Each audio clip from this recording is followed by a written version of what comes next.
Most creators ignore trends. I turned one into millions of views. You don't need better editing. You need a trending topic. That's how my video got over 1 million views without editing, but still got a 45% AVP. Partly because of the clickbait formula I used. More about that later, but first, I used two methods to find a trending topic. It worked. 1 million views, but also this one with 4 million impressions, and this video where 5 million impressions came from YouTube search, even though the trend peaked a year earlier. This video was posted at the time around the red circle, and it shows me that using a trend of like 12 months ago can still work, but it doesn't always work like that. So when does it work? Only if the search volume of the trend is large enough. Then you can still use it to blow up. For example, you could still make videos about the trend Diddy during this period too, because a level 3 search volume for the term Diddy is still a 1 million audience on YouTube. I mean, take a look at this channel, which is one of many that get millions of views per video, even though the trend peaked 1 year ago. By the way, this is a free tool. I will put the link in the description. Now, I used it the same way when I uploaded this video at the worst time,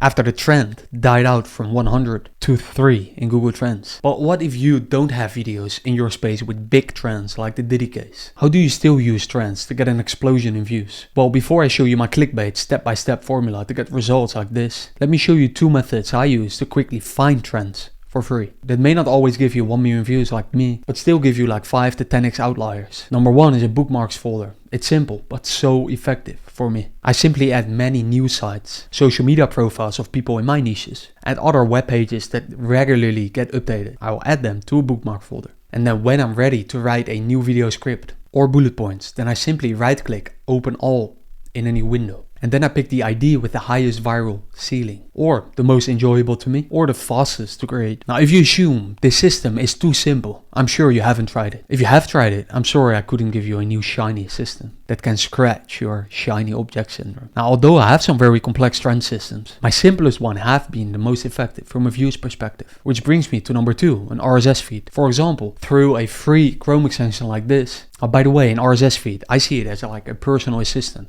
that pulls in headlines and links in real time from all of your favorite sources. Now, besides the fact that they are a great way to avoid any distractions, they have been so practical for me to scan news and trends and pick a new video topic fast. The main difference between this and the bookmark system is about volume. In an RSS feed, I can drop hundreds of news sites and other sources and quickly scan them or feed them to ChatGPT. I can't open 100 in a new window, but also the less distractions in the RSS feeds is great. I mean, we all watch YouTube while doing ID research, and we don't want that always. Which brings me to my clickbait formula that gave me a click-through rate of 21%. One part is because I've been designing thumbnails since I started on YouTube 13 years ago. Since then, I've manually designed over 1000 thumbnails. And as a gift to you, I've made my thumbnail pack free. It includes many templates to create thumbnails like this, and this in minutes. Thank me later. Which brings me to my clickbait formula. Because if there's one big thing I've learned from this upload, it is to start with clickbait, then move forward. This way you guarantee yourself a high click-through rate, and then you can focus on clickbait-lessness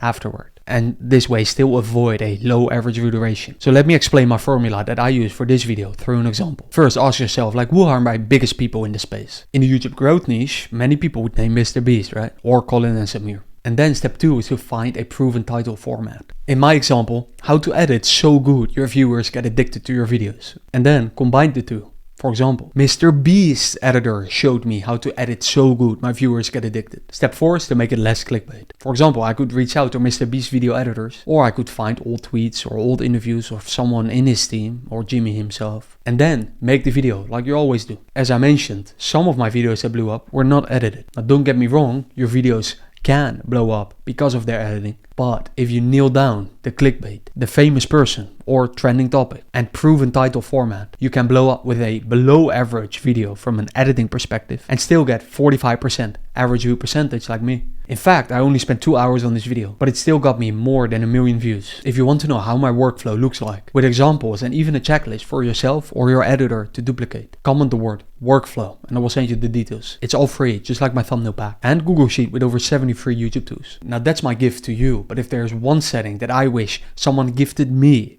it is this setting. I lost a lot of views and money because of it. I talk about it in this video. See you there or not? Talk soon.